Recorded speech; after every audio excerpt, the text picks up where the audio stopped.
This is Neil Ratner Rock Doc here on WDST Radio Woodstock with another episode of This Week in Rock with support from Transcendental and my friend, the amazing dentist and rock star Bruce Milner. Visit Transcendental, his stunning new office at 2 Maverick Road on the corner of Maverick Road and Route 375. Longtime Woodstock resident John Sebastian turned 82 years old this past week.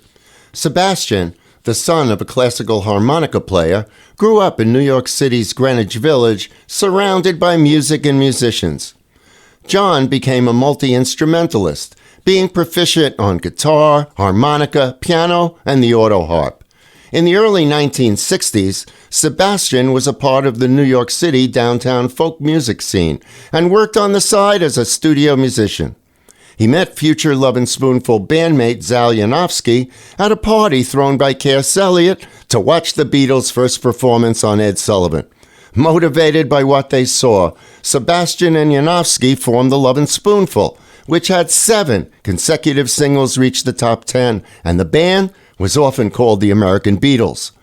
The Lovin Spoonful disbanded in early 1969, after which Sebastian embarked on a solo career.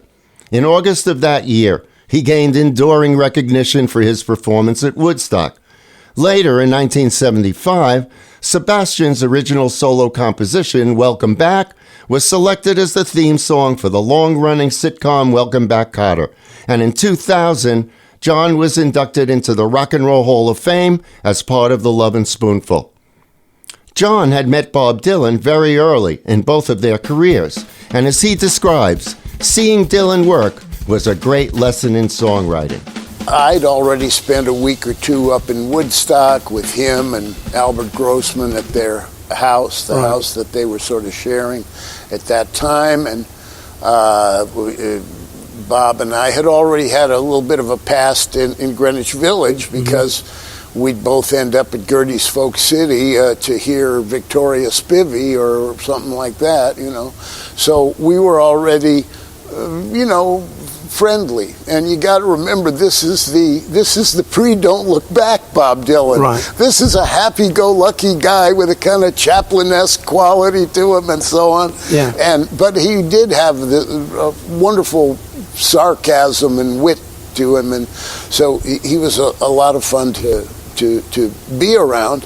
So I was very glad when he invited me up to Woodstock.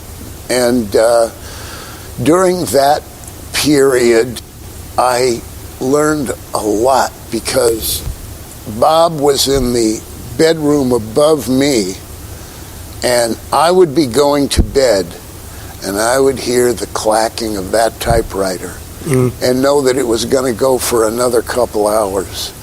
And that was when I first realized, wow, this is what songwriting really is. It isn't, oh, I got a little idea that flew in like a butterfly, Sebastian wrote the song Darling Be Home Soon for Francis Ford Coppola's You're a Big Boy Now, a coming-of-age film about an awkward young man looking for love in New York City. According to John, from the singer's perspective, the verses are pleas for a partner to spend a few minutes talking before leaving. What made the song interesting is that you never knew if the other person was actually there listening or was already gone. Okay, let's listen. The Lovin Spoonful and Darling Be Home Soon.